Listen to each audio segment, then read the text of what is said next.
చిలకలూరిపేట సమీపంలోని బొప్పుడిలో TDP Janasena BJP కూటమి నిర్వహించిన ప్రజాగలం సభకు ఏర్పాట్లు పూర్తయ్యాయి. సభకు సర్వం సిద్ధమైన నేపథ్యంలో సభా ప్రాంగణాన్ని ఎస్పీజీ అధికారులకు అప్పగించారు. రాష్ట్ర భవిష్యత్తుకు టీడీపీ జనసేన బీజేపీ కూటమి ఈ సభ ద్వారా దశాదిశ నిర్దేశించనుంది.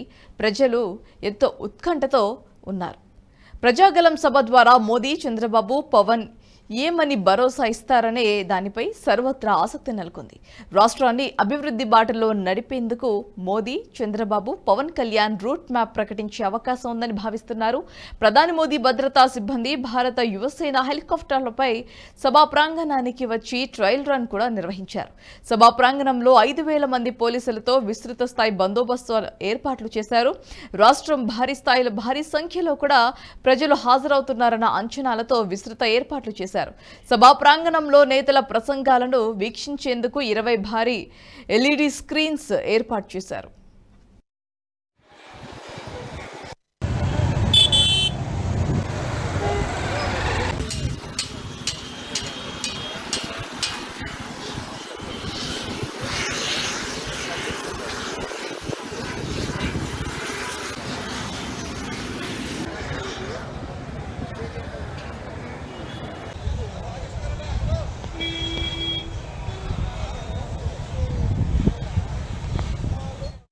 ఈ వీడియో మీకు నచ్చినట్టయితే లైక్ చేయండి, 10 మందికి షేర్ చేయండి. అలాగే కామెంట్ల రూపంలో మీ అభిప్రాయాలను మాతో పంచుకోండి. Nationalist hub group of channels ను సబ్స్క్రైబ్ చేసుకుని తెలుగునాట జాతీయవాద జర్నలిజాన్ని ప్రోత్సహించండి. ఈ వీడియో కింద ఉన్న బెల్ ఐకాన్ పై క్లిక్ చేయడం మర్చిపోవద్దు.